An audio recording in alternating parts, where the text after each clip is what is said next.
prosperity and being viewed across the world for our systems. But look at where we are today. We are in political and parliamentary chaos. Why? Because we have the shell of Christianity, but not the life of Christianity. Because we have said, we've enjoyed the fruits of Christianity and then said, but we're going to do it our way now. Our way, which has meant we throw out God. And in the throwing out of God, we are ending up now, you'll see, there's a lot of instability in the United Kingdom. Civil partnerships was meant to be something in 2004, was meant to be something that was civil in nature. It was never meant to be sacramental in nature. It was never meant to reflect marriage. But we knew that as soon as it was passed in law, everyone started calling it gay marriage. And within 10 years, we had gay marriage. 전 세계에 복음을 전했던 영국의 기독교, 결국 포괄적 차별금지법으로 무너져 내리고 말았습니다. 그렇다면 차별금지법이 법으로 통과된 나라의 기독교는 어떤 상황을 맞이하고 있을까요? Stop it, Cliff. Stop it. Stop it.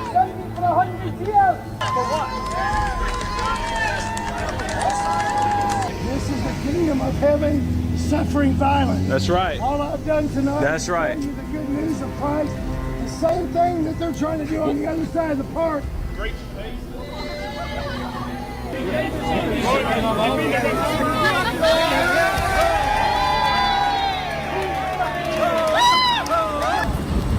No.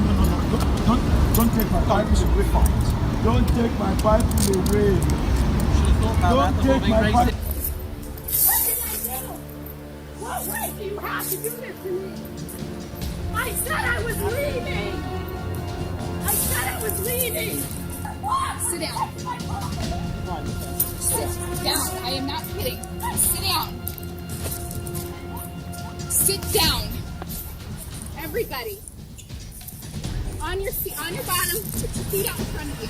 We have represented 200 street preachers in the past 10 years, 200 street preachers who have been arrested or asked to move on the streets at the Christian Legal Centre. We love people should be free to say even the disagreeable. That's a fundamental point of free speech. And we know that the gospel is an offence to many. You know what's ironic is that many Christians say to me, why do you defend those street preachers? Really, the way that they are on the streets, they're really... And I'm saying because this is first of all, they come for the street preachers.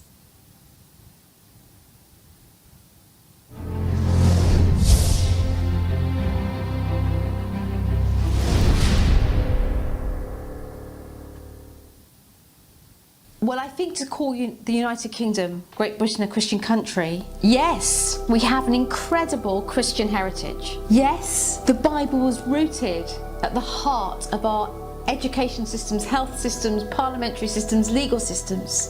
Yes, and that has meant that we have, as a nation, had great peace and prosperity and been viewed across the world for our systems. But look at where we are today. We are in political and parliamentary chaos. Why? Because we have the shell of Christianity, but not the life of Christianity. Because we have said, we've enjoyed the fruits of Christianity and then said, but we're going to do it our way now. Our way, which has meant we throw out God. And in the throwing out of God, we are ending up now, you'll see, there's a lot of instability in the United Kingdom. Civil partnerships was meant to be something in 2004, was meant to be something that was civil in nature. It was never meant to be sacramental in nature. It was never meant to reflect marriage. But we knew that as soon as it was passed in law, everyone started calling it gay marriage. And within 10 years, we had gay marriage. 전 세계에 복음을 전했던 영국의 기독교, 결국 포괄적 차별금지법으로 무너져 내리고 말았습니다. 그렇다면 차별금지법이 법으로 통과된 나라의 기독교는 어떤 상황을 맞이하고 있을까요? Stop it, Cliff. Stop it. Stop it.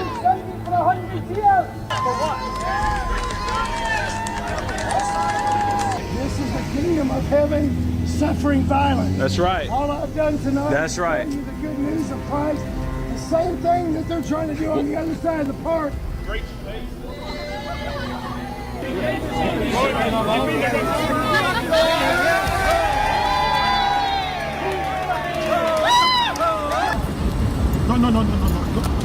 Don't take my Bible away. Don't take my Bible away. Don't take my Bible. What did I do?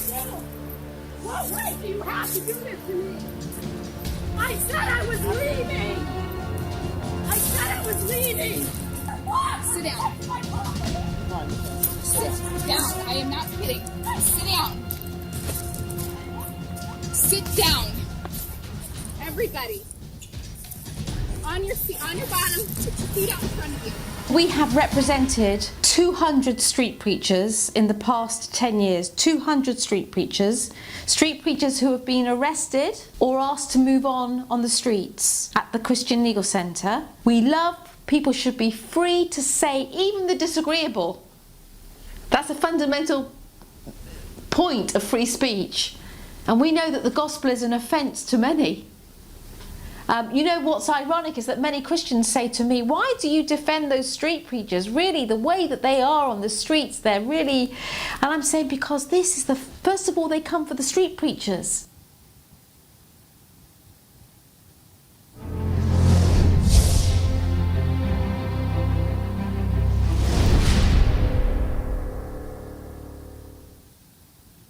Well, I think to call the United Kingdom, Great Britain, a Christian country, yes, we have an incredible Christian heritage. Yes, the Bible was rooted at the heart of our education systems, health systems, parliamentary systems, legal systems. Yes, and that has meant that we have, as a nation, had great peace and prosperity and been viewed across the world for our systems. But look at where we are today. We are in political and parliamentary chaos. Why? Because we have the shell of Christianity, but not the life of Christianity. Because we have said, we've enjoyed the fruits of Christianity and then said, but we're going to do it our way now. Our way, which has meant we throw out God. And in the throwing out of God, we are ending up now, you'll see, there's a lot of instability in the United Kingdom. Civil partnerships was meant to be something in 2004, was meant to be something that was civil in nature. It was never meant to be sacramental in nature. It was never meant to reflect marriage. But we knew that as soon as it was passed in law, everyone started calling it gay marriage. And within 10 years, we had gay marriage. 전 세계에 복음을 전했던 영국의 기독교. 결국 포괄적 차별금지법으로 무너져 내리고 말았습니다. 그렇다면 차별금지법이 법으로 통과된 나라의 기독교는 어떤 상황을 맞이하고 있을까요? Stop it, Cliff. Stop it. Stop it.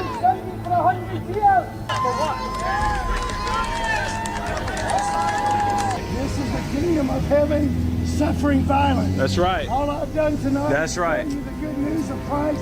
The same thing that they're trying to do on the other side of the park.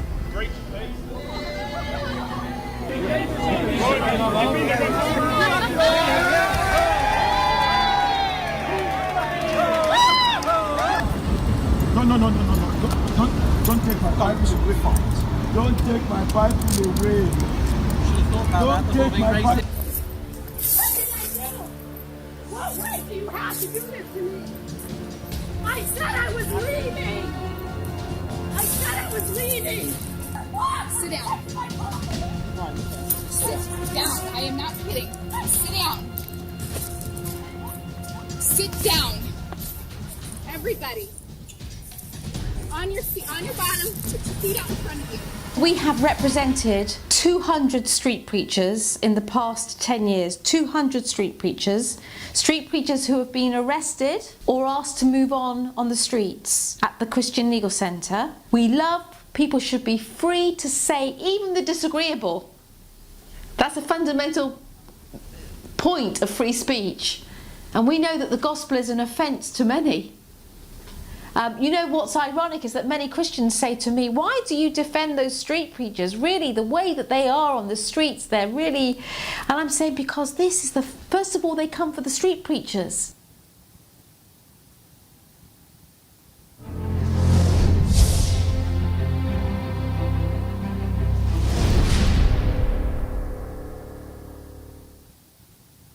Well, I think to call the United Kingdom, Great Britain, a Christian country, yes, we have an incredible Christian heritage. Yes, the Bible was rooted at the heart of our education systems, health systems, parliamentary systems, legal systems. Yes, and that has meant that we have, as a nation, had great peace and prosperity and been viewed across the world for our systems. But look at where we are today. We are in political and parliamentary chaos. Why? Because we have the shell of Christianity, but not the life of Christianity. Because we have said, we've enjoyed the fruits of Christianity and then said, but we're going to do it our way now. Our way, which has meant we throw out God. And in the throwing out of God, we are ending up now, you'll see, there's a lot of instability in the United Kingdom. Civil partnerships was meant to be something in 2004, was meant to be something that was civil in nature. It was never meant to be sacramental in nature.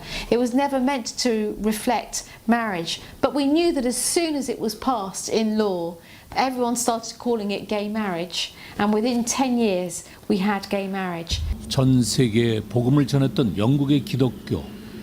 결국 포괄적 차별금지법으로 무너져 내리고 말았습니다. 그렇다면 차별금지법이 법으로 통과된 나라의 기독교는 어떤 상황을 맞이하고 있을까요? Stop it, Chloe. Stop it. Stop it.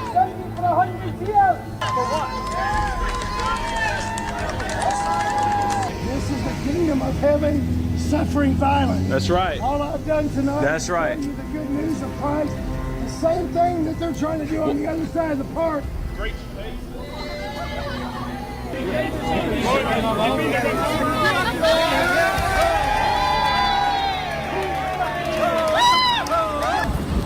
No. Don't take my Bible away. Don't take my Bible away. Don't take my Bible.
안녕하세요. 전국에서 그리고 해외에서 차바를 실시간으로 그리고 함께하고 계시는 우리 한국교회 성도 여러분들 참으로 감사하고 환영합니다.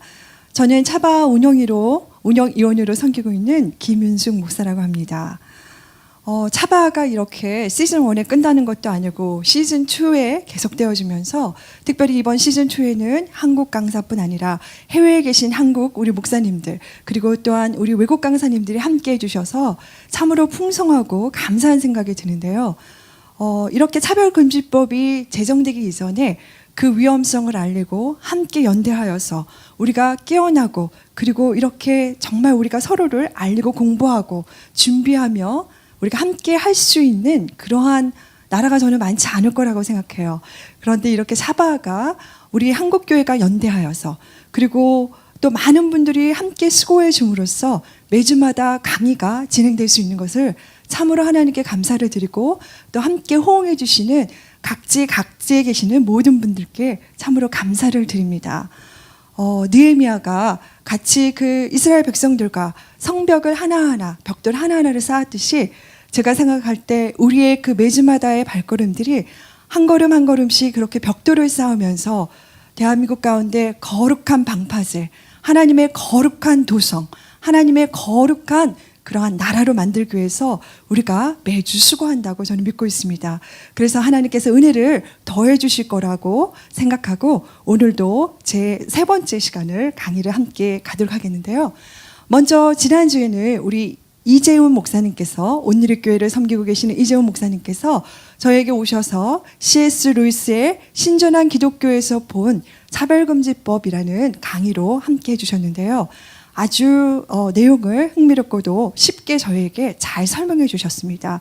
그래서 지난주에 굉장히 많은 호응을 얻었고 또 특별히 육천 온누리교회에서도 정말 많은 분들이 함께 시청해 주셨고 각 채널에서 많은 분들이 함께 영상을 듣고 공부해 주셨는데요. 혹시 빠뜨리시고 못 보신 분들이 계신다면 다시 한번 찾아서 그것을 꼭 시청해 주시고 그리고 이렇게 한국교회가 함께 해주시고 또 목사님들이 함께 해주신다는 것에 대해서 참으로 감사를 드리면서 우리가 각자의 위치에서 거룩한 대한민국을 만들기 위해서 지속적으로 우리가 쉬지 않고 함께 응원하고 그리고 동참했으면 좋겠습니다. 제가 그러면 오늘 저희에게 강의를 전달해 주실 강사분을 소개하겠는데요. 오늘 강사분은 코로나가 아니었다면 아마 함께 해주셨을 텐데 한국에 이미 여러 번 와주셨고 그리고 우리에게 참으로 사금법의 위험성에 대해서 선지자처럼 그리고 정말 우리에게 나팔을 불어주신 참으로 귀한 분이십니다. 많은 분들이 이미 알고 계실 거라고 생각하는데요. 영국 크리스천 컨설 거기에 대표로 계시는 안드레아 윌리엄스 우리 강사님이신데요. 오늘은 동영상으로 전달된 강의를 저희가 함께 시청하여서 보도록 하겠는데요. 안드레아 윌리엄스 하면 제가 여러 이렇게 외국 강사분들을 보았지만 정말 그분을 먼저 보면은 이분은 변호사로서 그리고 정말 하나님의 정의를 사회 가운데 어떻게 실천하며 행동하는 그리스도인으로서 살아갈 수 있는지에 대해서 우리에게 살아있는 그런 신뢰 그리고 모범으로서 보여주는 분이라고 생각합니다. 그런데 이분이 개인적으로 만나도 보면 참으로 따뜻하고 엄마와 같고 정말 사랑이 풍성하셔서 그 네 자녀의 어머니이신데 모든 사람을 대할 때마다 작은 자라도 정말 그 영혼을 사랑하는 것이 느껴지고 또 무엇보다도 하나님을 사랑하기 때문에 자신의 몸을 불사르면서 변호사와 그리고 엄마, 주부로서 바쁜 가운데도 이렇게 귀한 일을 하고 계시는 분이십니다. 안드레아는 어떻게 보면 영국에서 홀로 그 외로운 싸움을 해오셨고 지금도 하고 계시는데 영국의 BBC 방송이나 여러 이 방송 채널에서도 우리를 대표하여 그리고 영국의 하나님의 자녀를 대표하여서 그분이 성경적인 가치관을 오늘날에도 많은 분들에게 호소하고 알리고 쌓아내고 계신 분입니다. 그래서 이렇게 안드레아 윌리엄스의 강의를 들을 수 있다는 것이 정말 참으로 감사한 일 같습니다. 2020년 저희를 위해서 특별히 또 차별금지법, 이 차바 로고까지 이렇게 달라고 하셔서 정말 성의를 다하여서 저에게 한 50분 정도의 강의를 보내주셨는데요. 이 강의가 사실은 또 번역되는 데 굉장한 많은 수고가 들어갑니다. 네, 우리 전윤성 변호사님께서 그 강의 번역을 함께 검수해 주시면서 수고해 주셨고요.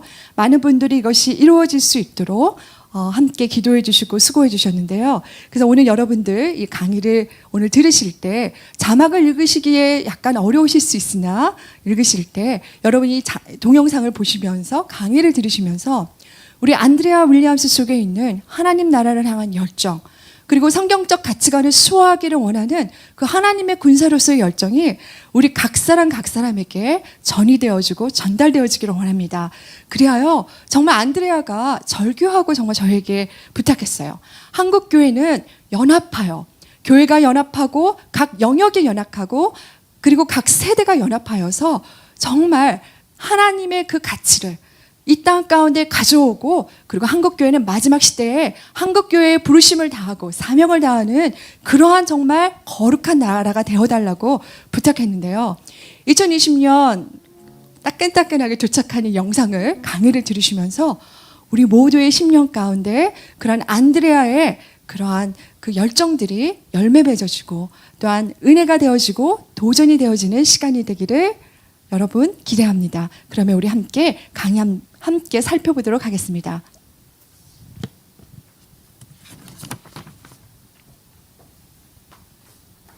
Hello, I'm Andrea Williams, Chief Executive of Christian Concern and the Christian Legal Centre.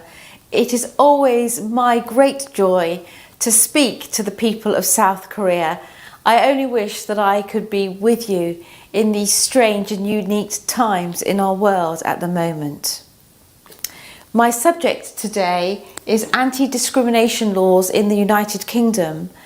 And I hope that by speaking to the anti-discrimination laws in the United Kingdom, we can teach a lesson to you in South Korea for what happens when they are implemented, the trajectory, and how important it is for those of you that are Christians, those of you that are lawyers, those of you that are teachers, pastors, those of you that are society leaders, that you will understand their nature, you will understand what happens and why it is so important to tackle them for the good of society.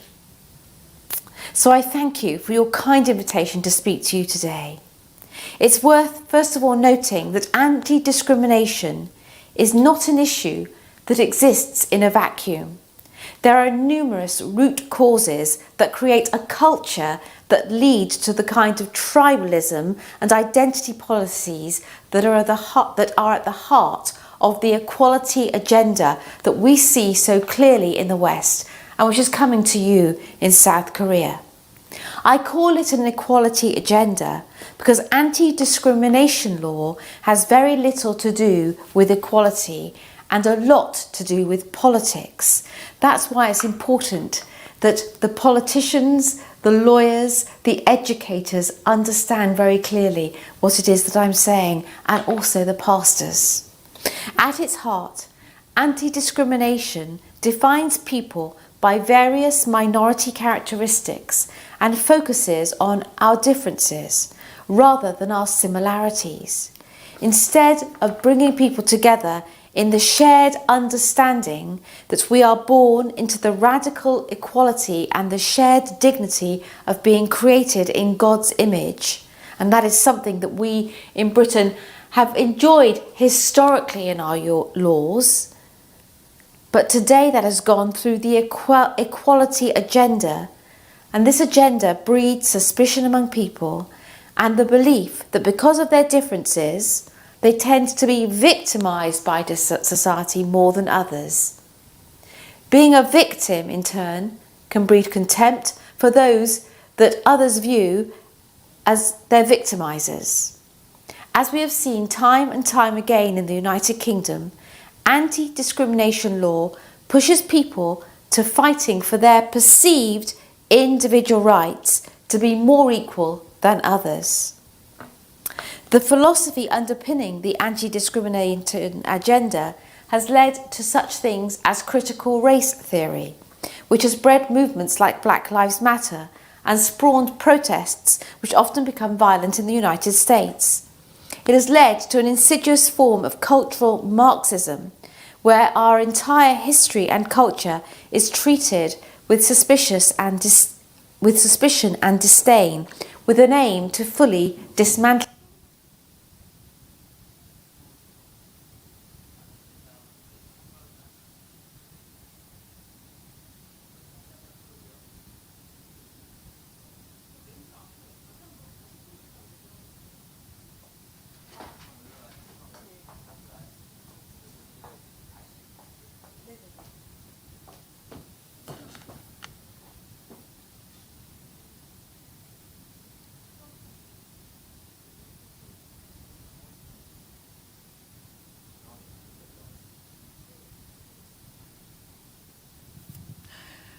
죄송합니다.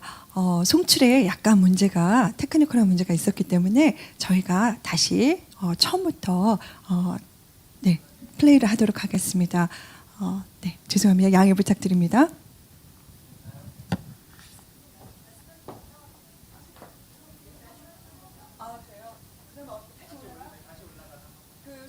지금 이제 틀은 거예요? 네. 다시 재생이라고 그러죠, 플레이. 죄송합니다. 송출하는데 약간의 테크니컬한 문제가 있었기 때문에 저희가 처음부터 다시 재생해서 틀도록 하겠습니다. 양해 부탁드립니다. Hello, I'm Andrea Williams, Chief Executive of Christian Concern and the Christian Legal Centre. It is always my great joy to speak to the people of South Korea.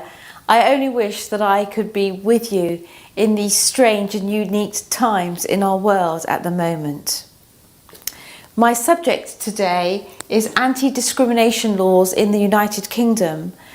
And I hope that by speaking to the anti-discrimination laws in the United Kingdom, we can teach a lesson to you in South Korea for what happens when they are implemented, the trajectory, and how important it is for those of you that are Christians, those of you that are lawyers, those of you that are teachers, pastors, those of you that are society leaders, that you will understand their nature, you will understand what happens and why it is so important to tackle them for the good of society.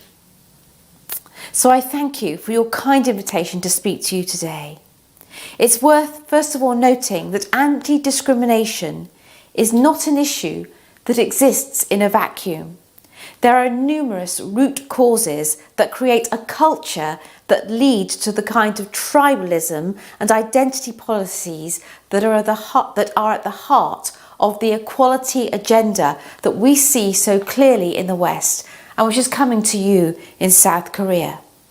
I call it an equality agenda because anti-discrimination law has very little to do with equality and a lot to do with politics. That's why it's important that the politicians, the lawyers, the educators understand very clearly what it is that I'm saying, and also the pastors. At its heart, anti-discrimination defines people by various minority characteristics and focuses on our differences rather than our similarities. Instead of bringing people together in the shared understanding that we are born into the radical equality and the shared dignity of being created in God's image, and that is something that we in Britain have enjoyed historically in our laws, but today that has gone through the equality agenda, and this agenda breeds suspicion among people and the belief that because of their differences, they tend to be victimised by society more than others. Being a victim, in turn, can breed contempt for those that others view as their victimisers. As we have seen time and time again in the United Kingdom, anti-discrimination law pushes people to fighting for their perceived individual rights to be more equal than others. The philosophy underpinning the anti-discrimination agenda has led to such things as critical race theory, which has bred movements like Black Lives Matter and spawned protests which often become violent in the United States. It has led to an insidious form of cultural Marxism, where our entire history and culture is treated with suspicion and disdain, with an aim to fully dismantling it.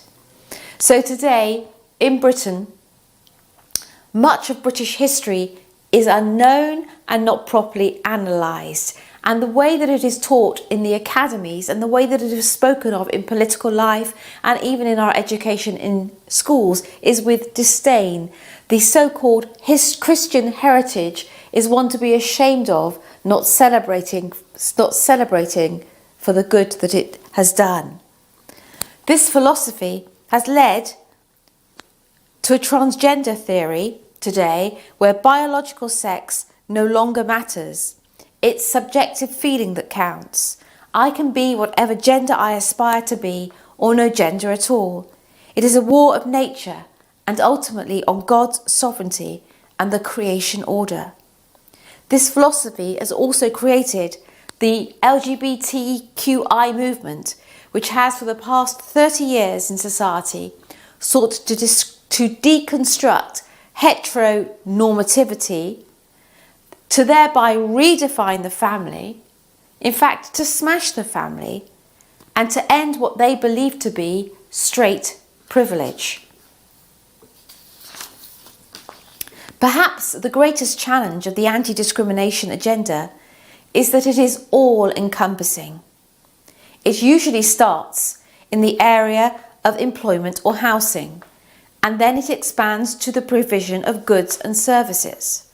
However, where the agenda is most advanced, like in the United Kingdom, it then tries to take over how we educate our children, how we run our churches and define our beliefs. And it even tries to censor our speech and challenge the very beliefs that we hold as Christians, suggesting that they are not worthy of respect in a democratic society. Suggesting that they are not worthy of respect in a society based on equality considerations. The result has been the mainstreaming of anti-Christian bias and anti-Christian discrimination into the cultural fabric of the United Kingdom.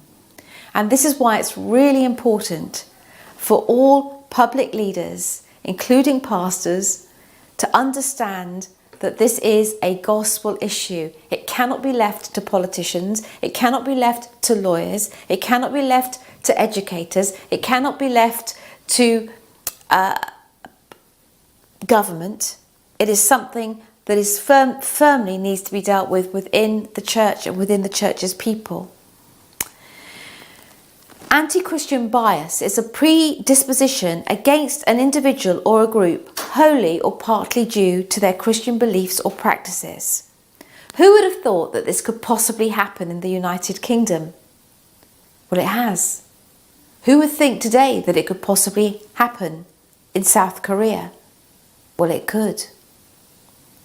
So, anti-Christian bias first includes stereotyping Christians in a negative fashion, or representing Christian beliefs as oppressive, or backwards, or irrational, or hateful. It deals with mainstreaming the equality agenda, so mainstream and applauding and celebrating gay icon figures, and any that don't celebrate but continue to speak Christian orthodoxy on the subject are vilified as hateful and backward and irrational and not with the times.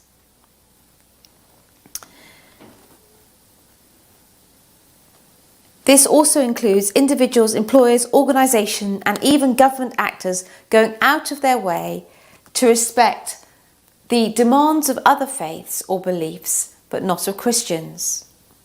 The bias against Christians is rarely, if ever, challenged by the political or media class in the United Kingdom and in the West. It's become one of the few acceptable prejudices in the United Kingdom that it has become culturally acceptable. Anti-Christian discrimination is discrimination against a person or a group of people wholly or partly due to their Christian beliefs or practices. This would include discrimination against someone because of his or her beliefs about marriage, life, the unborn children, or sexual ethics. It would also include discrimination against someone because they have a conscientious objection to sensitive moral matters such as abortion or compelled use of transgender programs.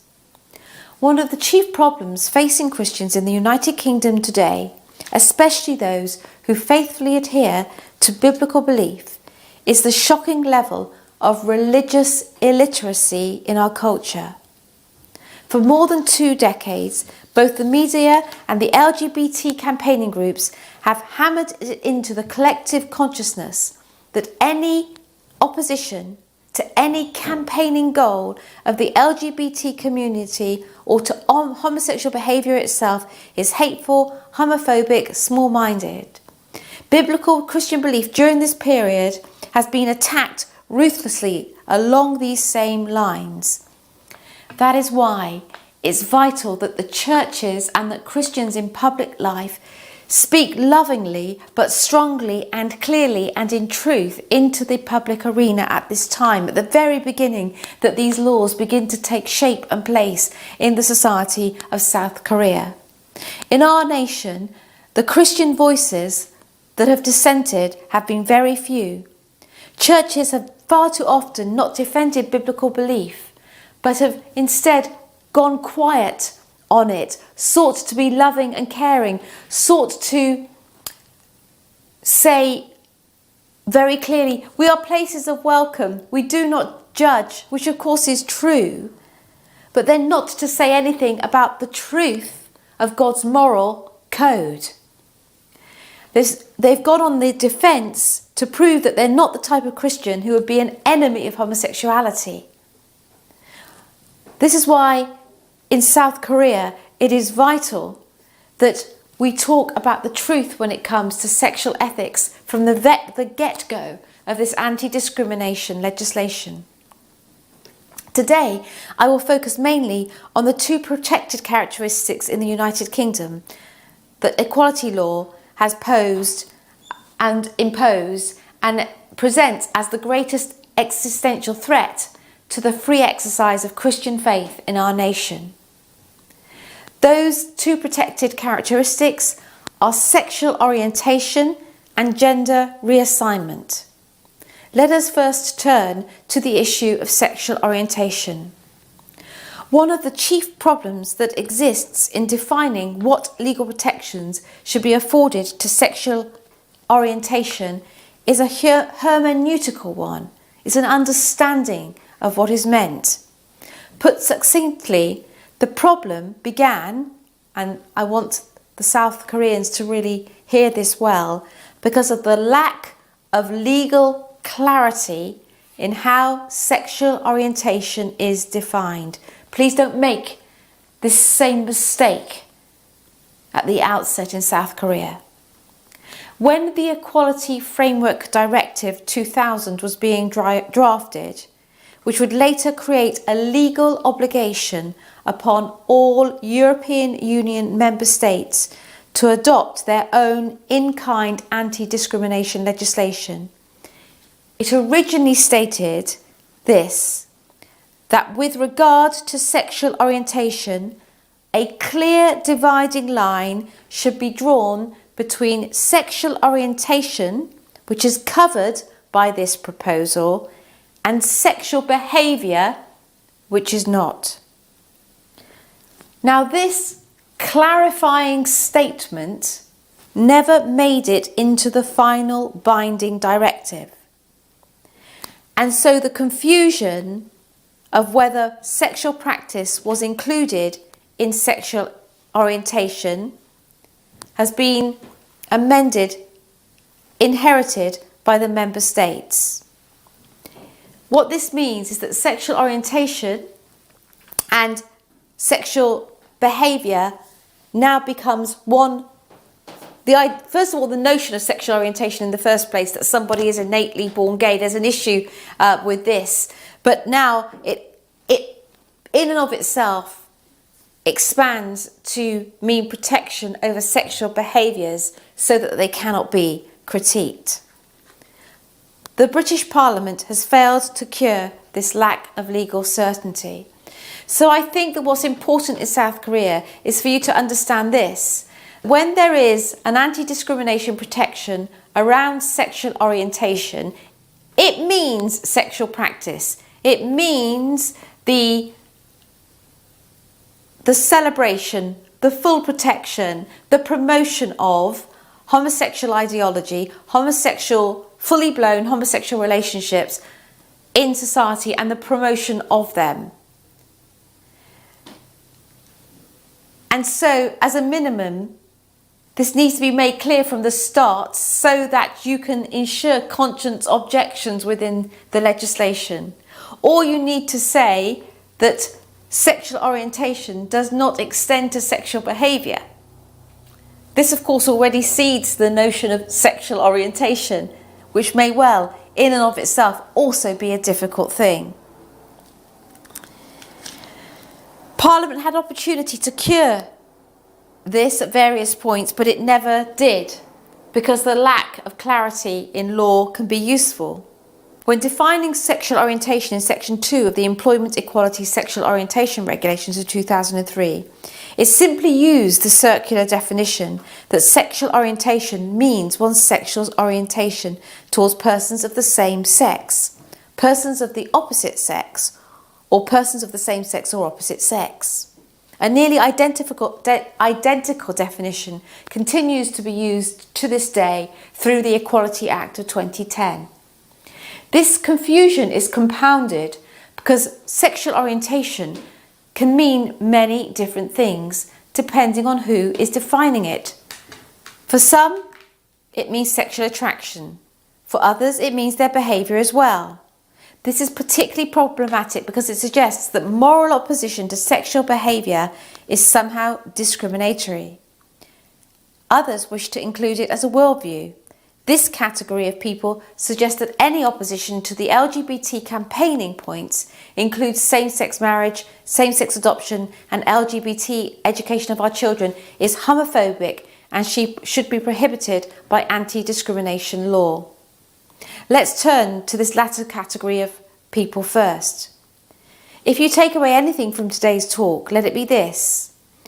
Being homosexual and LGBT campaigning are not synonymous. Being homosexual is about how you live out your life. LGBT campaigning is about political activism and worldview. Not all people who choose to be homosexual are LGBT campaigners, and not all LGBT activists are homosexual.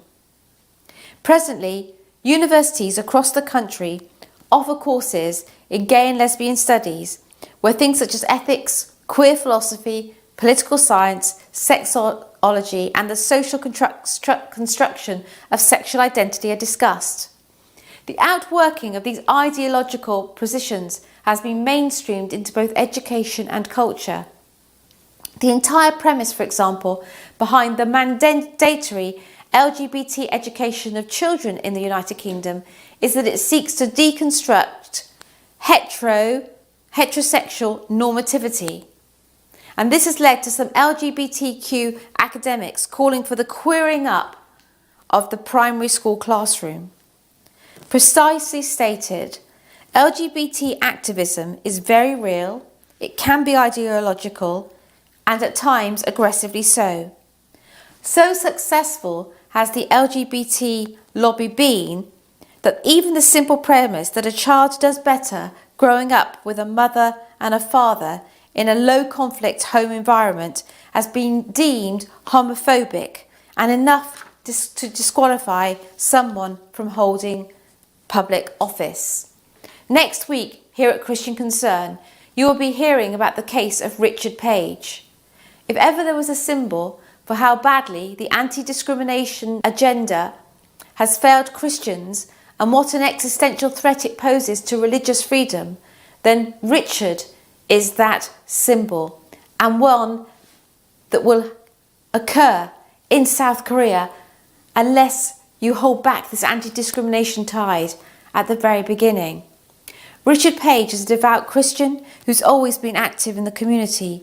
He performed exemplary service as a lay magistrate in Kent for 15 years, frequently presiding over adoption cases. He has served as a highly capable and popular non-executive director with the National Health Trust in our hospitals.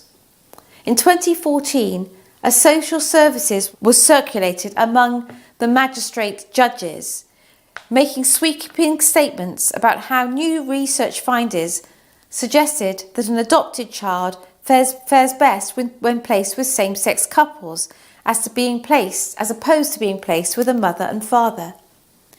Richard disagreed with the report when it was presented to him in one of the adoption cases that he had to decide on. He said to two other magistrates behind closed doors that his first and foremost responsibility was to rule for an outcome that was in the best interests of the child. In this particular circumstance, the child had lived for 3 years with a married mother and father. Two gay men wanted to adopt the child, and Richard said that the child would do best to stay with the married mother and father. He also said that he believed that the social science showed that children do best with a married mum and father, and wanted to bring evidence to show a different viewpoint from the report that he was being presented with. He said that this belief also flowed from his belief as faith as a Christian, that he too had practiced as a foster carer with children from broken and difficult homes. Richard and his wife have fostered several children for many years, so he is also able to draw upon his direct experience. Although this conversation was in the judge's retiring room and was personal reflections, and although the child was placed with that same-sex couple, Richard Page's comments were secretly reported to the judicial disciplinary process. By 2015, even though Richard had been subject to disciplinary meetings and equality and diversity training in order to re-educate him, he was suspended from the magistracy, from the judge's bench, pending investigation.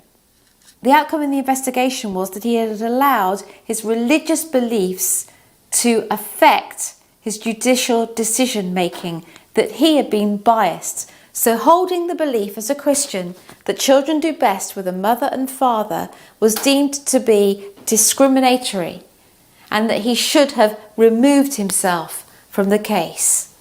You can imagine that the story of a magistrate being punished simply for suggesting that a child does best with a mother and father attracted a lot of media and public attention. Many people in the United Kingdom, not just Christians, feel the same way. The best available social science, psychology and anthropological evidence attest to the truth of Richard's statement. More than that, members of the judiciary, even the President of the Supreme Court and former head of the Family Division, frequently appear in the media here in the UK to express their views on such boldly contested issues. But they do so without punishment and are often celebrated for their desire to liberalise the law. This was not the case with Richard. By expressing a biblical truth, one which can also be evidenced through secular argument, Richard was removed from office. Just as egregious, the National Health Service also dismissed him from his position, even though his portfolio in the National Health Service had nothing to do with parenting issues or public policy. It was to do with finance. The National Health Service suggested that even allowing Richard to continue in his position might mean that LGBT people would be scared of seeking medical help if they were ill. This statement alone shocks the conscience. The idea that a Christian in a non-medical role who never sees patients could dissuade a sick person from getting medical treatment simply for believing a child does better with a mum and dad would be laughable, if not for the fact that a good man has lost his job and his reputation as a result of this type of thinking. The problem of how sexual orientation laws have ravaged religious freedom doesn't stop there. Let's start with a brief piece of history. In 2007, the UK adopted the Sexual Orientation Regulations, the predecessor of the Equality Act of 2010. In 2007, the same year the regulations were adopted, so bear this in mind if you are adopting anti-discrimination legislation, there were 14 Christian adoption agencies in the UK, 11 Catholic adoption agencies in England and Wales, 2 Roman Catholic adoption agencies in Scotland, and 1 evangelical adoption agency in England and Wales.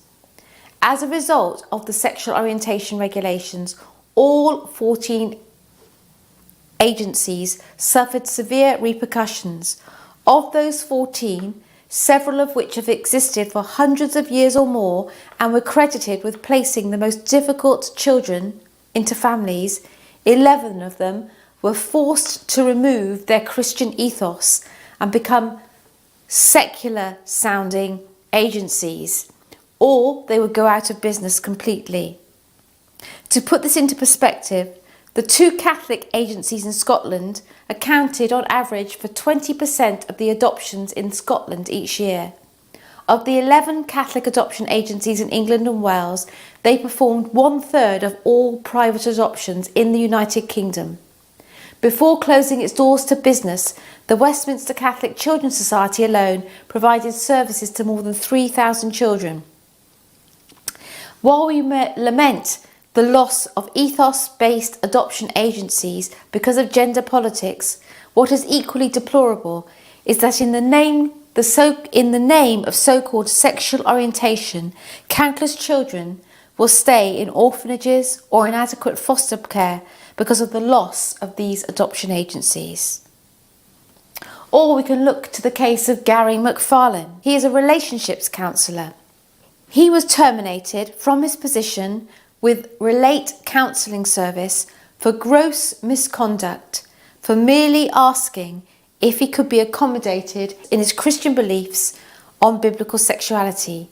He merely inquired about the possibility of not being required to give sex therapy to 2 men or 2 women that he might counsel. Gross misconduct is the harshest penalty available to an employer, and they suspended Gary and then dismissed him for gross misconduct for raising the possibility that he might have a conscience issue with giving sex therapy to 2 men or 2 women. There weren't even actual clients. He had an incredible record of counselling. People loved him. So his employment was terminated. His ability to be registered, his ability to get insurance, all came under the spotlight. Life became very difficult for him. Another case, Eunice and Owen Johns, long-time foster carers and devoted Christians. After having taken a break from fostering for a few years, they were then required to go through a new screening process, which of course is understandable with the local authority. Despite their long history of helping children in the most difficult of situations, Eunice and Owen John were rejected as foster parents because they were asked about their views on homosexuality and whether or not they would be able to encourage a child if they were expressing confusion or feelings of being gay. Please bear in mind that the age of the children that Eunice and Owen Johns were adopting was 6 and 7, and they were being asked to promote homosexuality to children in their care.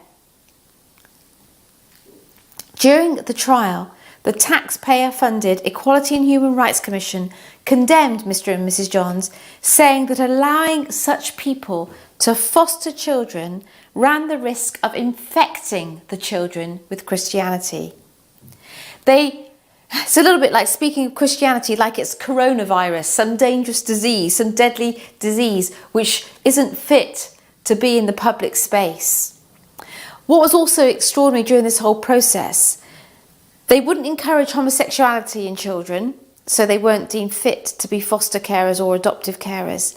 But also, the adoption agency, the local authority felt that their church and the fact they had a lot of people home on a Sunday for Sunday lunch, that this was dangerous for children.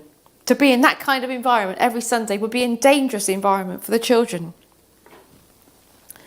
Slowly, however, here at the Christian Legal Centre, and we've been going for a long time, ground is being won back by Christians.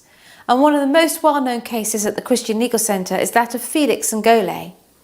Felix is a Christian student who was removed from his master's degree in social work at the University of Sheffield after he made comments on his personal Facebook page in support of biblical teaching on marriage and sexual ethics. Felix was originally suspended and then removed from his course because he was told that he may have caused offence to some individuals and transgressed boundaries which are not deemed appropriate for someone entering the social work profession.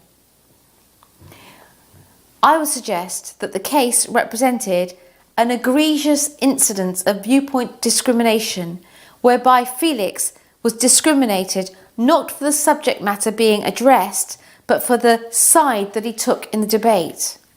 The case highlights the reality that some universities are seeking to create a bar to certain professions. Unless you think straight, unless you get with the LGBTQI anti-discrimination agenda, you're not fit to be a social worker, you're not fit to be a teacher, you're not fit to be a politician. The case highlights that this is the case. Counsel for the University of Sheffield, Sarah Hannett of Matrix Chambers, one of the most famous barristers' chambers in the country, told the court that the university's policy is not just that the services must be provided without discrimination, but that they must be seen to be provided, that they must be provided without perception of discrimination. And that required the removal of Mr. Ngole from the course. So a Christian with orthodox views on marriage, if that is perceived as someone who discriminates, should not be a social worker, should not be a counsellor, should not be a teacher. Sarah Hannett denied that there was a nexus, a connection between his the sharing of his opinion on biblical marriage and his Christian faith. She then went on to argue that in fact Felix was not removed for what he said, but because of the way in which he said it, which was in fact quoting from the Bible. The reality, of course, is that this is a distinction without a difference. The genuineness of this argument also smacks of dubiousness, as no students from the University of Sheffield who have used their Facebook pages to promote social views which the university agrees with, including on issues involving LGBTQI issues, have ever been punished. The High Court found against Felix and the case was appealed. Before the Court of Appeal, counsel for the University of Sheffield, Sarah Hannett, went so far as to say that even Mother Teresa of Calcutta would be barred from social work if she had expressed her views about homosexuality. She argued that even speaking against same-sex marriage in a Bible study should be enough to exclude you from a social work profession. In a sense, she went too far, because on that day in that court, reason won the day, and the Court of Appeal overturned the lower court's earlier ruling, making it clear that the expressing of a Christian opinion is wholly different from engaging in an act of discrimination. The court said Felix had never discriminated against a service user, nor was there any indication that he ever would. Let me just say that this is also the case for Eunice and Owen Johns. They provided the best situation for their children, nor is this the case for Gary McFarlane, who was the best kind of counsellor. This case stands for the fundamental principle that the Christians enjoy the same freedoms to express their opinions as everyone else in the public sphere, without fear of being expelled from their profession of choice or otherwise punished.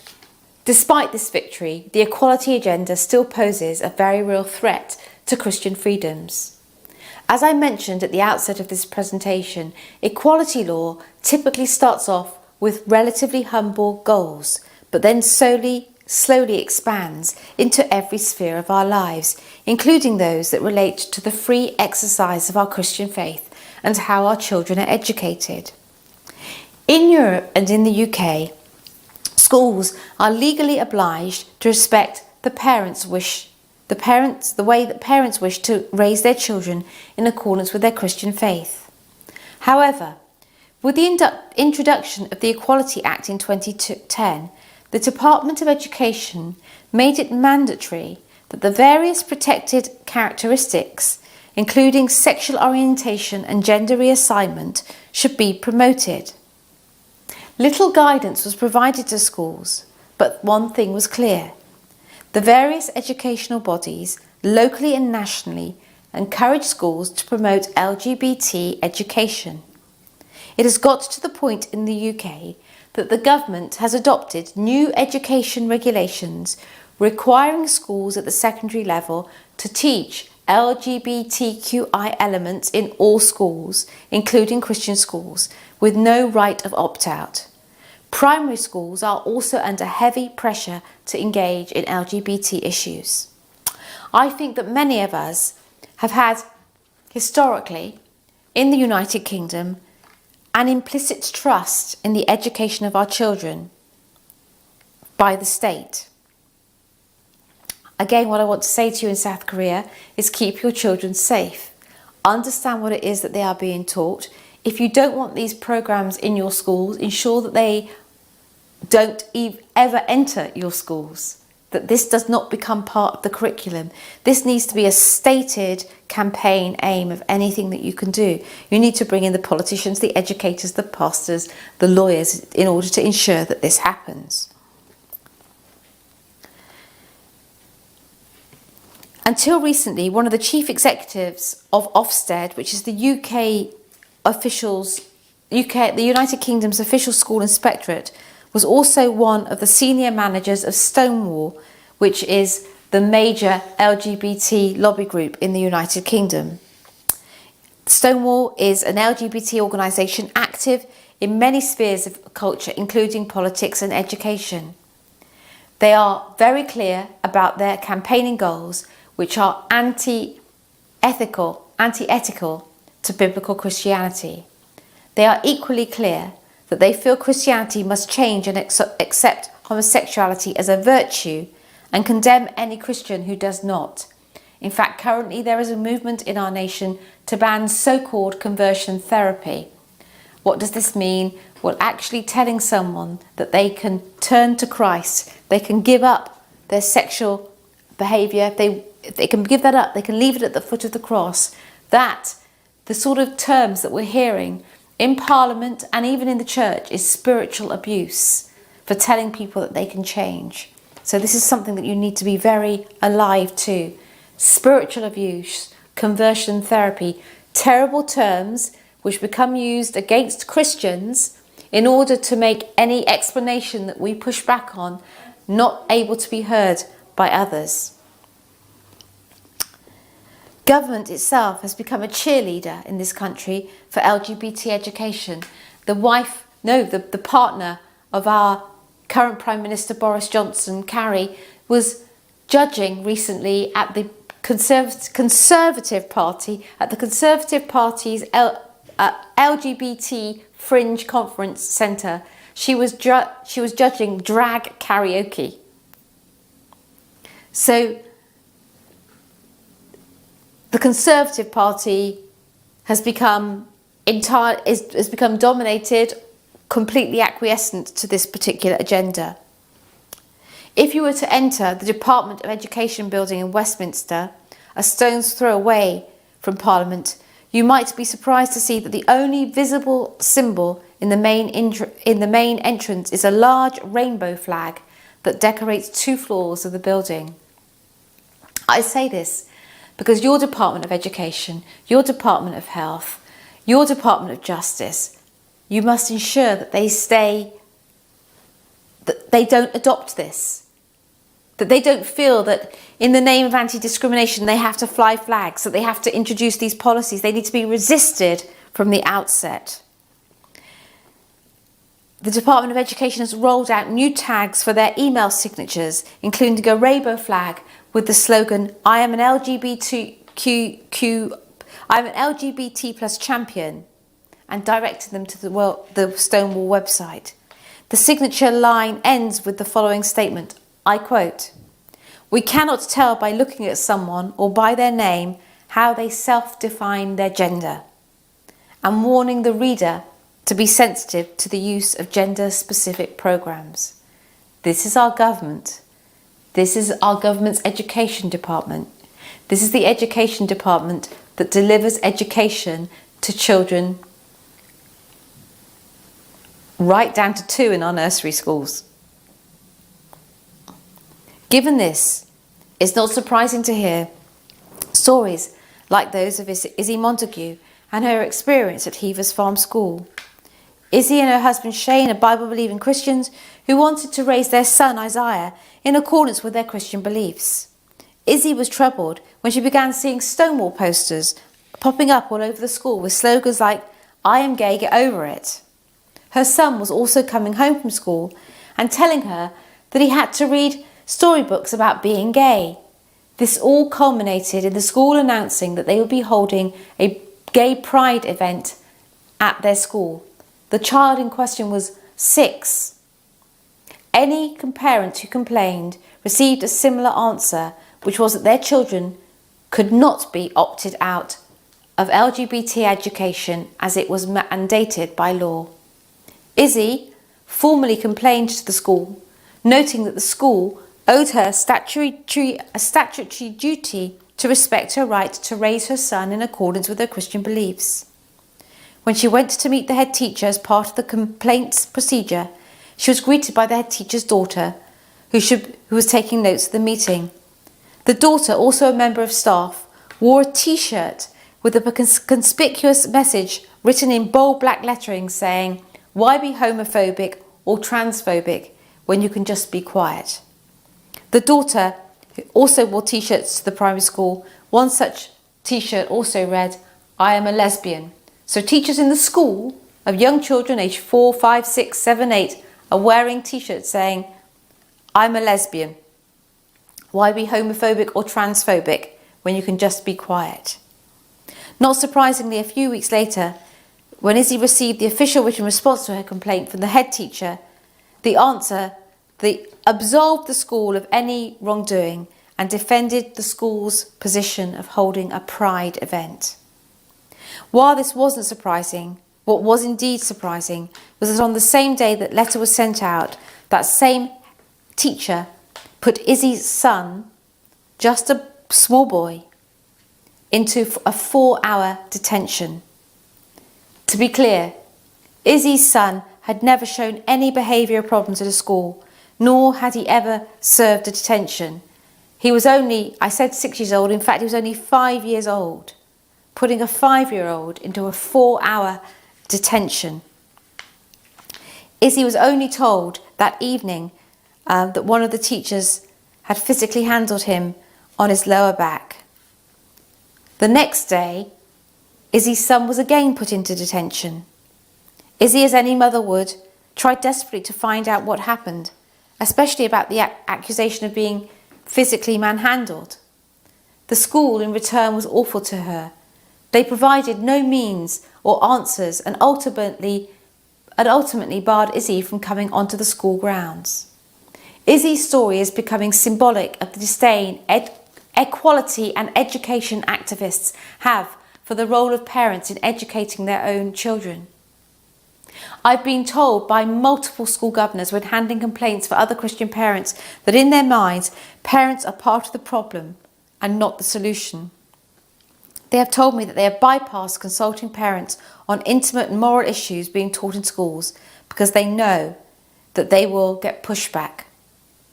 So this begs the question as to what kind of response is that to genuine parental concerns when the law of the land requires parents to be consulted on these very questions. And it's why in South Korea what's very important that you ensure that the governance of your school remains Christian, remains, and that you're keeping your children safe, and you're very invested in the curriculum for your children's school. This is a very, very important area to keep safe because, as you can see in the United Kingdom, it has been entirely queered.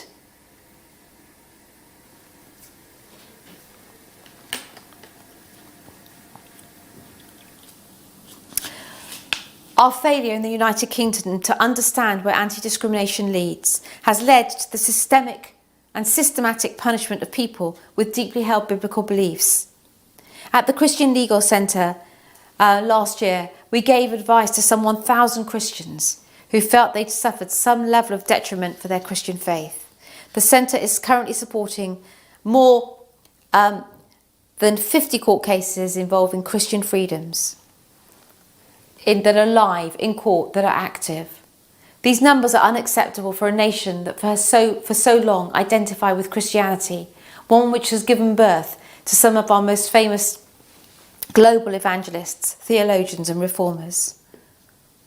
The other protected characteristic I would like to address today, because it's also very damaging to both Christian freedoms and to the culture at large, is gender reassignment.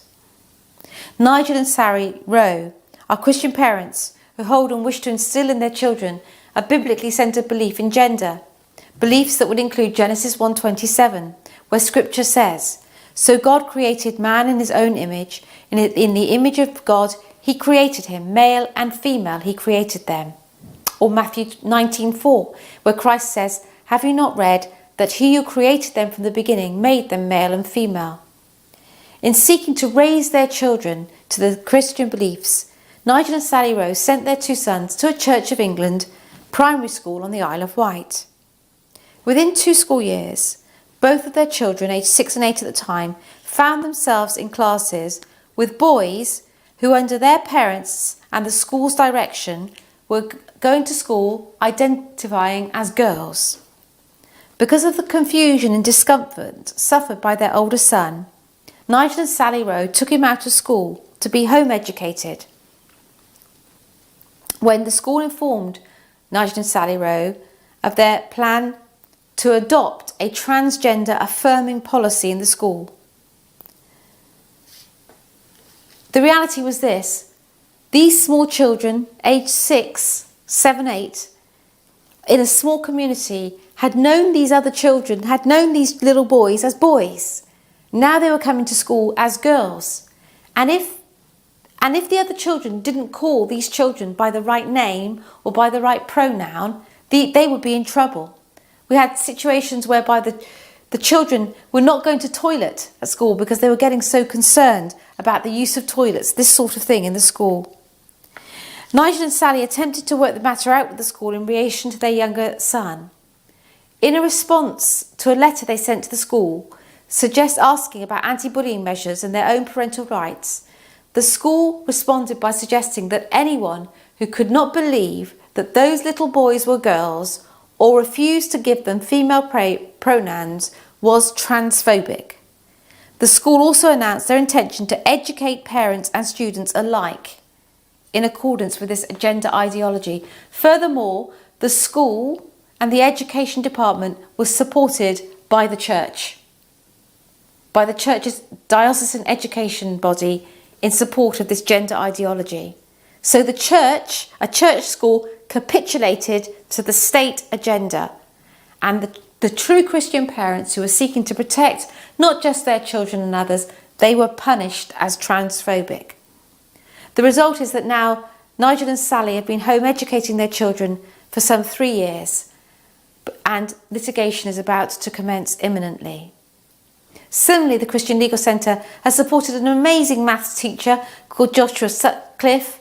He was sacked for saying "well done girls" to a group of girls in a maths class. The children were aged 15, but one of the girls identified as a boy. As a result of this, not immediately, but a week later, the parent of the child complained about Joshua Sutcliffe, and Joshua Sutcliffe was put into isolation as a maths teacher in the school every day. He was told to come in, prepare the lessons and give them to a supply teacher. More recently, the Christian Legal Centre supported the Reverend John Parker, who was a governor of a Church of England school. He resigned because the school was aggressively pushing a trans agenda led by a radical transgender campaigning group called Mermaids. One of the children in the school was wanting to transition. The child was 8 or 9, and this John Parker raised issues about how this was going to be communicated to the children and to the parents, and raised issues over the mermaids coming into the school. For doing this, he was punished. He was pushed out. Did the Church of England Diocesan Education Authority stand with him? No. So again, the church punished him. Rather than going in a Church of England school, in a Christian school, and giving a Christian framework, which they could have done within the law, the church punished him. So this is my warning to South Korea. It's very subtle. Christians from the outset are made to look like people who are old-fashioned, fuddy-duddy, backward, irritable, irritating, nasty. The gay icon is made to look modern, beautiful, attractive, tolerant. But in fact, the LGBTQI agenda is deeply intolerant, and it absolutely punishes. It can't stand those that will not stand with it. And it does not care if parents are forced to take their children out of school. It does not care if a judge loses his job. It does not care. They want this. And the point is, for most, what also happens is that the church goes silent and everyone goes silent. So most people don't get punished because they're just silent. Those that dare to speak get punished, and that makes more people silent. I really hope and pray that South Korea will understand this and resist this. Transgender theory's impact has also been felt beyond our schools. The Christian Legal Centre is supporting Dr. David Makareth. He worked as a disability allowance assessor for the Department of Work and Pensions as a medical doctor. His employer presented him with a scenario about a transgender client expecting to be referred to in their chosen pronoun. And Dr. Makareth, as a medical doctor, said that he would not be able to call a biological man a woman or a biological woman a man because this has an impact on medicine. It has an impact on health. His comment led to disciplinary inquiries and further training by his employer, followed by a warning that he would be very likely to lose his job should he not comply with the transgendered person's wish and refer to them by their gender pronoun. In the final email exchange with his employer, Dr. Makareth was instructed to follow the process as discussed in your training, or in the alternative, if however you do not want to do this, we will respect your decision and your right to leave your contract. To which Dr. Makareth replied, I am a Christian and in good conscience cannot do what the department is, again, a government department of work and pensions, is requiring of me. So a government department in work and pensions is forcing a medical doctor to sign a medical document as a lie and is forcing him to lose his job. So Dr. Makareth felt coerced to leave his work and did so with great sadness in June of 2018. He was suspended from his duties during the same month, followed by a summary dismissal.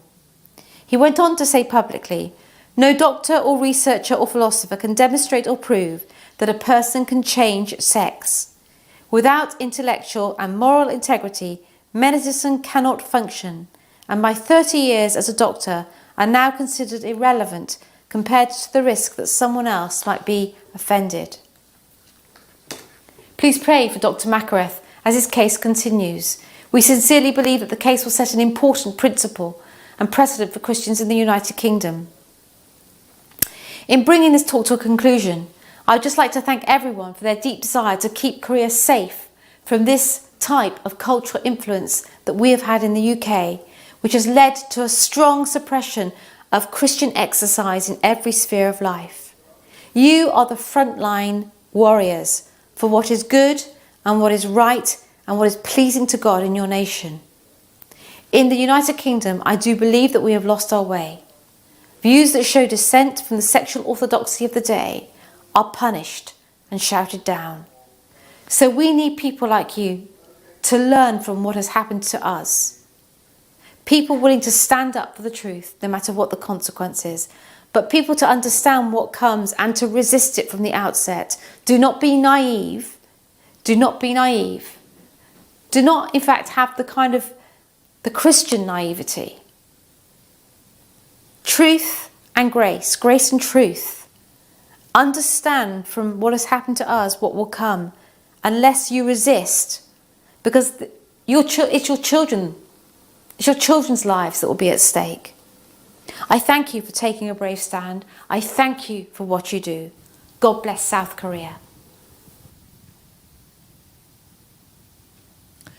네, 여러분 강의를 어떻게 보셨나요? 저 같은 경우에는 제가 안드레아의 그 영상을 그리고 또 강의를 많이 보았지만 한국에서 그 어느 때보다도 차별금지법을 제정하려는 시도가 지금 한창 진행 중인 이때 안드레아의 그 말들이 더 마음에 울림으로 다가왔습니다. 특별히 안드레아 강의 중에서 안드레아가 영국이 이렇게 될 줄 누가 알았습니까? 하고 그렇게 호소하였는데 정말 저도 그런 생각이 들었습니다. 1870년에 우리에게 성경책을 던져주었던 토마스 선교사의 나라, 그리고 유명한 신학자와 성경학자들, 존 스타트, 마틴 로이드 존스, 데이비 퍼슨 같은 정말 훌륭한 성경 교사와 신학자가 계셨던 그 나라가 지금은 성경적인 가치를 잃어버리고 안드레가 말한 것처럼 크리스천의 그러한 말할 권리조차, 기본 권리조차 보장되어지지 않아서 많은 사람들이 많은 영역에서 핍박을 받고 있는 이 현실. 제가 다시 들으면서 마음이 아프기도 하고 또 제 마음에 경종을 울리는 것 같습니다. 영국이 그렇게 되었다면 한국이라고 그렇게 되지 않는다는 보장이 없구나. 그렇기 때문에 특별히 안드레아가 말한 것처럼 이 재정의 시도가 있을 때 정신을 바짝 차리고, 그리고 그들은 처음에는 작은 것을 목표하지만 결국은 그들은 나라와 아이들과 전 모든 영역을 목표를 삼고 있다는 것을 우리가 기억하고서 참으로 정말 깨어나야 될 때가 아닌가 생각이 들었습니다. 정말 5, 6세 아이들에게 동성애를 가르쳐야 하고, 그리고 2세 어린이집부터 관장하고 있는 교육부에서 교육부의 홈페이지를 들어가고 이메일 서명에 들어가면 LGBT 플러스 챔피언, 결국은 LGBT자들은 승리자라고 말하는 메시지를 어릴 때부터 아이들에게 넣어준다면, 정말 그것을 생각하면 우리의 정말 다음 세대를 잃어버리는 일이 바로 눈앞에 다가와 있을 수 있겠구나. 우리가 아무리 기도하고 교회 안에서 아무리 우리가 열심히 봉사하고 예배하여도 우리가 이 차근법에 대해서 무심하다면 정말 우리가 생각하지 못한 재앙이 바로 우리의 식탁에, 우리의 자녀에, 그리고 우리의 교회와 사업처, 정말 이것이 다가올 수 있는 위협이구나 하는 생각이 들었습니다. 리차드 그 치안 판사라 할지라도 해임을 당하고, 그리고 상담가, 그리고 페북에다가 자기 의견을 올렸다고 해서 핍박을 받는 그러한 개개인의 그러한 모든 언론의 자유와 그리고 신앙을 표현하고 할 수 있는 모든 자유가 막혀버리는 정말 생각보다 무섭고 그리고 치열한 이게 싸움이겠구나 하는 생각이 들었습니다. 그래서 한국은 제발 깨어나십시오 하는 메시지가 그 어느 때보다 더 강하게 들려온 것 같은데요. 제가 사실은 이렇게 안드레아 얼굴을 보니까 우리 안드레아 변호사님 얼굴이 몇 년 사이에 보면 정말 이렇게 많은 싸움을 치르셨다는 것을 제가 느낄 수가 있습니다. 제가 한번 또 이렇게 개인적으로 이렇게 여쭤보기도 했는데 그때 하신 말씀이 있었습니다. 싸움이 갈수록 너무나 치열해지고 있다. 사실 안드레아는 영국 그 기독 법률센터와 그리고 크리스천 컨선을 본인이 그렇게 법률가로서 변호사로서 일하면서 또한 이 단체들을 이끌어가고 있는데요. 사실 이 단체는 개인이 자비랑 선교를 하면서 또 많은 분들의 후원의 동참으로 돌아가고 있습니다. 근데 정말 감당해야 될 법률 업무와 그리고 도와줘야 될 분들 여러 가지 행정 업무들이 많기 때문에 사실은 지난주에 제가 크리스천 컨선 가운데 재정적인 도움이 긴급하게 필요하다는 이메일을 받기도 했습니다. 사실 안드레아 윌리엄스와 크리스천 컨선은 한국이 지금 현재 겪고 있는 일을 먼저 겪었기 때문에 그들에게는 정말 지혜와 우리에게 던져주는 메시지가 있습니다. 그리고 그 경험으로부터 나온 저에게 전달해주는 그러한 지혜와 노하우가 있는데요. 그래서 어려울 때마다 저희가 물어보기도 하고 또 자문을 얻기도 하기도 합니다. 그래서 많은 부분에서 굉장히 많은 빚을 졌다고 생각이 듭니다. 우리가 미국이나 영국 같은 그런 나라들의 복음의 빚을 지기도 하였지만 어떻게 보면 1900년대는 그렇게 지었지만 현재 이 2000년대를 살아가는 우리들은 바로 거룩한 나라 그리고 하나님의 부르심을 일궈내고 성취하는 나라로 세워지기 위해서 참으로 차근법을 막는 일이 너무나 중요한데 이 일에 안드레아와 그리고 크리스찬 컨슨이 저에게 정말 많은 도움이 되었습니다. 그래서 이번에는 저희가 이 진 빚을 한번 어떻게 조금 감사함으로 표현하고 어려울 때 우리가 힘이 되어줄 수 있으면 좋겠다는 마음이 드는데요. 여러분들 그런 감동이 드시는 분들 크리스찬 컨선 그 영어를 이해하시고 아시는 분들은 크리스찬 컨선 홈페이지에 들어가면 Donate Now 해서 후원 신청하는 그러한 페이지가 있습니다. 거기를 클릭하셔도 괜찮고요. 송금하는 문제나 그리고 영어 때문에 조금 이해가 어렵다 하시는 분들은 저희 차바가 함께 이 일에 동참하고 돕도록 하겠습니다. 여러분들이 차바 유튜브 영상에 유튜브를 보면은 그 아래 하단에 설명이 있는데요. 거기에 보면 차바 후원 계좌가 나와 있습니다. 그 계좌에다가 마음에 이 영국의 진 빚을 크리스찬 컨슨과 그리고 우리가 안드레아 윌리엄스에게 진 빚을 감사함으로 조금이나마 표현하며 그들에게 또 힘이 되어지기를 원하신다면 저희 그 차바 계좌로 여러분들이 헌금으로 동참해 주시고 근데 계좌 이체를 해 주실 때 거기 뒤에다가 영국이라고 적어 주십시오. 그러면 저희가 이 헌금을 함께 모아서 영국 크리스찬 컨슨에게 전달하도록 하겠습니다. 그래서 우리가 말로만 감사한 것이 아니라 우리가 진정으로 그 감사함을 표현할 때 하나님께서 우리에게 더 축복하여 주시고 또한 정말 우리에게 We are not alone in this. 이 싸움은 우리 혼자 싸우는 것이 아니라 이 글로벌한 세계 가운데 악의 무리들이 일어나고 있다면 정말 거룩한 성도들의 무리와 하나님의 진리를 나에게 해가 올지라도 말로 표현하고 지켜내고 행실로 지켜냄으로써 우리의 자녀들을 지켜내고 정말 이 나라 가운데 뜻이 하늘에서 이루어진 것처럼 땅에서도 이루어지는 하나님 그것을 보기를 원하나이다. 우리가 기도하는 마음으로 함께 동참하기를 원합니다. 그래서 여러분 함께 꼭 동참해 주시고요. 또 한 가지는 또 영국에서는 크리스천 컨선 주관으로 1년에 한 번씩 윌버포스 아카데미가 열립니다. 그것도 다 전 세계에서 법조인이라든가 그리고 목회자라든가 근데 이제 영어가 되시는 분들은 또 함께 거기에 관심을 두고 크리스천 컨선 페이지에 보시고 동참하셔도 좋겠는데요. 캠브리지 대학에서 매년마다 이 현재 일어나고 있는 이러한 세상 가운데 성경을 위협하는 그러한 가치들에 대해서 우리가 어떻게 준비하고 배우고 싸워야 될 것인지를 우리에게 훈련해 줍니다. 저와 그리고 또 젊은 청년들 그리고 또 많은 분들 또 함께 동참할 수 있었는데요. 가보시면 정말 저희에게 숙박과 그리고 또 맛있는 그 음식들을 제공해 주면서 정말 너무나 제너러스하게 풍성하게 저에게 후원해 줍니다. 그래서 많은 곳에 각 세계 가운데 이렇게 하나님의 진리를 수호하며 싸워내는 하나님의 빛의 군사 다음 세대 영적 군사들을 길러내는 데 수고하고 있는데요. 그렇기 때문에 꼭 우리가 함께 크리스찬 컨선에 후원하는데 이번 기회에 동참했으면 좋겠습니다. 감동되시는 분들 이번 주와 다음 주 꼭 함께 동참해 주시고 또한 더 궁금하신 사항은 문의해 주시면 감사하겠습니다. 자, 그러면 이번 시간에는 우리 이프 패밀리의 영상을 함께 3분짜리 영상 보도록 하겠는데요. 여러분 또 차바 그 동영상 페이지에 가보시면 그 아랫부분에 보시면은 차바 채널 아래에 이프 패밀리라는 그런 가상 드라마의 영상들이 업로드 되어져 있습니다.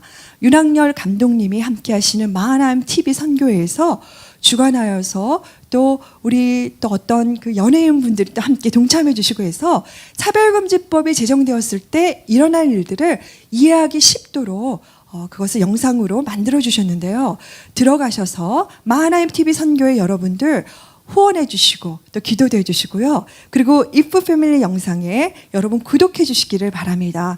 또한 이 이프 패밀리는 3분에서 5분짜리 아주 편안하게 쉽게 볼 수 있는 영상이기 때문에 이것을 교회에서 여러분들이 함께 매주마다 이렇게 상영 영상을 재생해서 보시면은 더 우리가 차별금지법에 대해서 배우는 기회가 되지 않을까 생각합니다. 그러면 우선 저희 3분짜리 티저 영상을 함께 보도록 하겠습니다.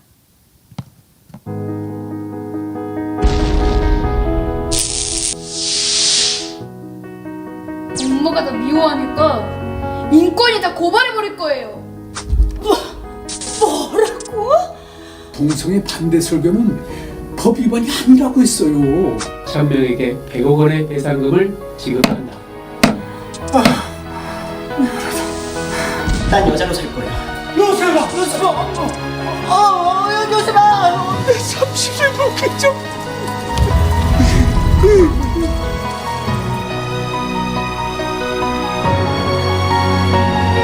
차별금지법의 제정을 막아 우리 아이들의 마음을 지켜주십시오. 깨어나 외치지 않으시면 다 잃고 말 것입니다. 아이들은 굉장히 심각한 기독교 세계관의 침해를 겪게 됩니다. 차별금지법 제정을 막아 우리 아이들의 마음을 지켜주십시오.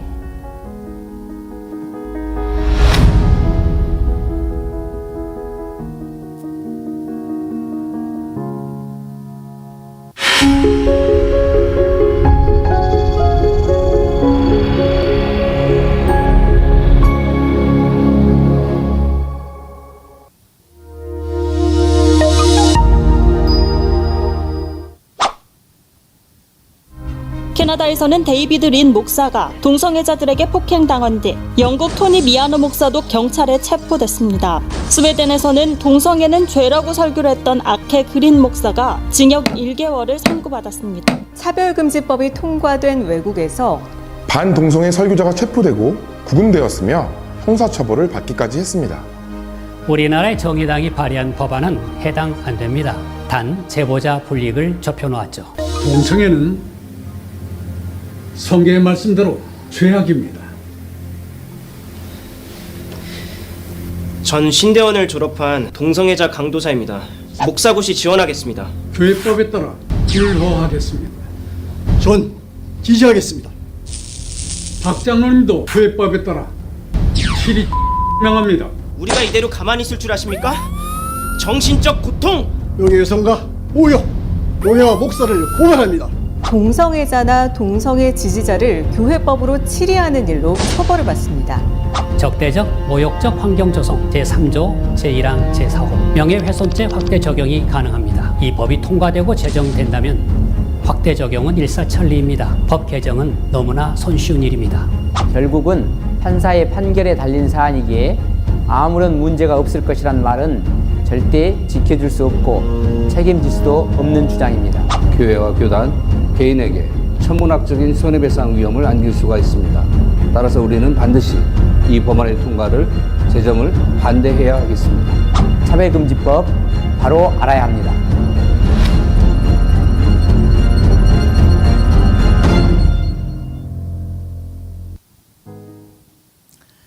네, 영상을 보면서 제 마음 가운데 너무 감사한 마음이 들었습니다.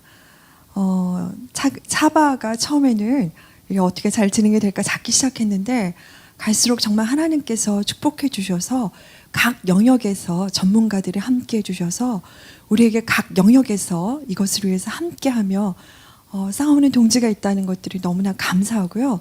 제 마음에 감동이 일어납니다. 그래서 정말 우리가 함께 이것을 잘 막아내고 대한민국의 정말 부르심을 이뤄내는 그런 시간이 되기를 바랍니다. 이 시간에는 인권 보도 준칙에 대해서 우리 조영규 변호사님이 광고해 주시겠는데요. 사실 조영규 변호사님이 차바의 행정 담당으로 정말 많은 수고를 해주고 계십니다. 그래서 너무나 감사한데 우리 변호사님 나오셔서 있을 인권 보도 준칙 세미나에 대해서 광고해 주시겠습니다.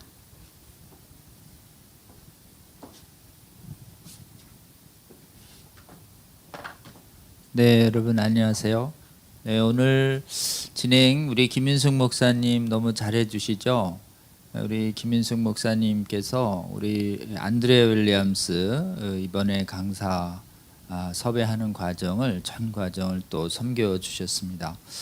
그리고 안드레아 윌리엄스는 지금 제가 운영하는 윌버포스 아카데미에 16년에 좀 다녀왔고요. 다녀오면서 거기서 일주일 정도 그 아카데미 강의를 들으면서 한국에도 차별금지법을 막기 위한 아카데미를 해야 되겠다라는 권면도 받고 또 많은 영감도 얻어온 그런 곳입니다.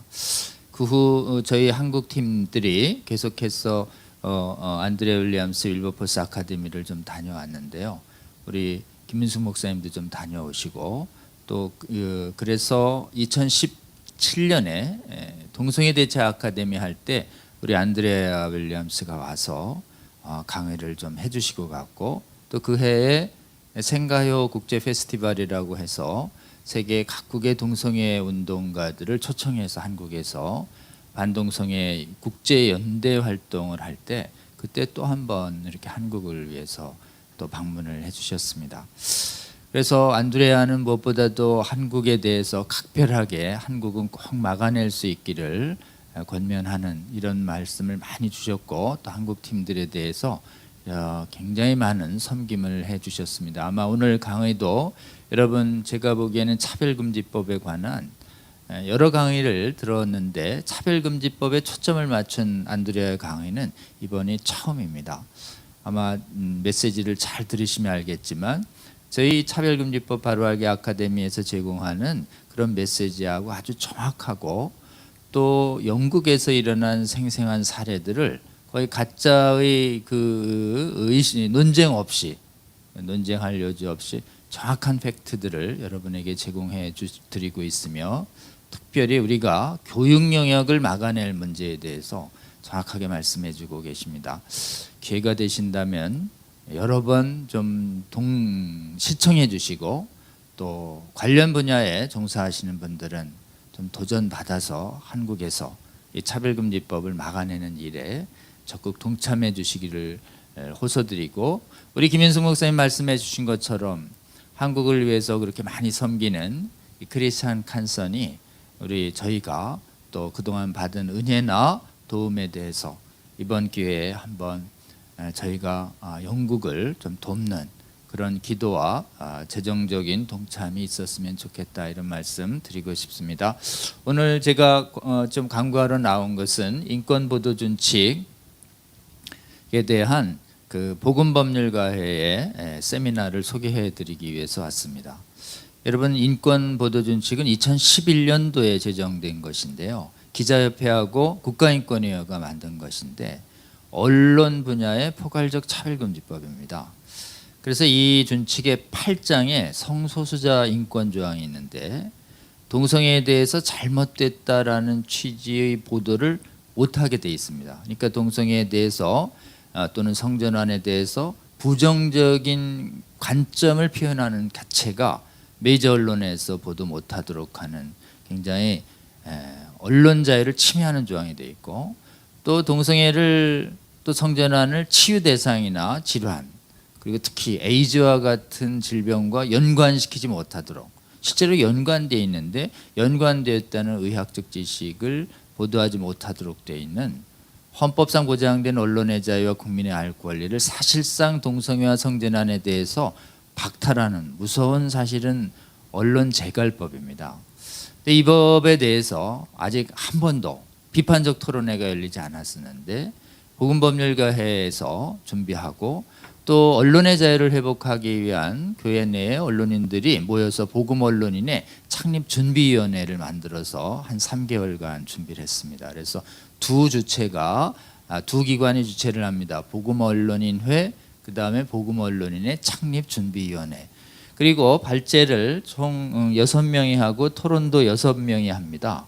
전부 언론인 반, 그 다음에 법률가 반, 그리고 관련 의료 전문가들이 골고루 있어서 인권보도준칙 그동안 한국의 언론의 자유를 동성애와 성전환에 대해서 얼마나 심각하게 박탈해서 실제로는 한국 내에 얼마나 국민의 올바른 분별력과 판단력을 침해하고 그리고 실제로는 에이즈와 여러 가지 동성애 관련 질병의 폭증을 유발하는 언론계의 제도 역할을 해왔는지 우리가 조금은 드러내는 국민 앞에 드러내는 토론회를 합니다. 날짜를 알려드리겠습니다. 다음 주 8일 화요일입니다.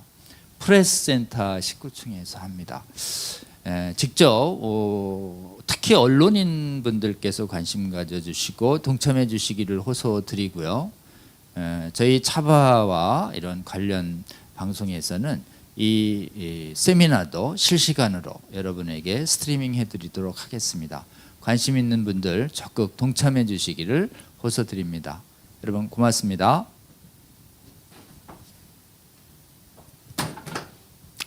네, 감사합니다. 많은 분들의 동참을 부탁드리겠고요. 다음 시간에는 원래는 그 ADF의 제프리 벤트렐라가 저희가 강의해 주시기로 했으나 그거를 한 주 연기하도록 하겠고요. 대신에 그 하와이 강약교회에서 섬기고 계시는 우리 한명동 목사님의 강의를 저희가 듣도록 하겠습니다. 하와이 강약교회는 하와이에서 동성애를 반대해서 교회 건물에서 나와서 정말 광야에서 예배를 드리고 있는 교회인데요. 목사님의 강의를 통해서 현재 미국의 그 차근법으로 인한 폐해와 그리고 복음의 순수성을 지켜내기 위해서 정말 삶의 현장에서 그리고 정말 목회 현장에서 수고하고 계시는 분들의 이야기를 우리가 생생하게 들을 수 있을 것 같습니다. 그래서 여러분 함께 다음 시간에도 함께 동참해 주시고 많이 지지해 주시기 바랍니다. 오늘 또 유튜브 실시간 채팅창에 많은 분들이 의견을 보내주시고 함께 동참해 주셨는데요. 다 읽어드릴 수 없어서 몇 가지만 한번 읽어보도록 하겠습니다. 시간이 별로 없는 것 같다. 다음 세대가 진리를 진리로 말할 수 있도록 지금 지켜내자. 이렇게 말씀해 주셨고요. 또 독일에 살았던 어느 성도분께서는 이렇게 말씀해 주셨습니다. 교회가 진리를 대적하는 것을 막아내지 못하면 영국과 유럽처럼 다 무너지는 것을 빨리 알아야겠습니다. 잠시나마 독일서 살아본 사람으로서 정말 가슴이 답답합니다. 라고 전해주셨습니다. 그리고 또 한 분은 탁월한 안드레아 변호사님 강의 감사합니다. 가슴은 뜨겁게 머리는 냉철하게 행함은 신속히 하자는 댓글을 올려주셨습니다. 여러분들 이렇게 후원해 주시고 지지해 주시고 이렇게 함께 해 주셔서 참으로 감사합니다.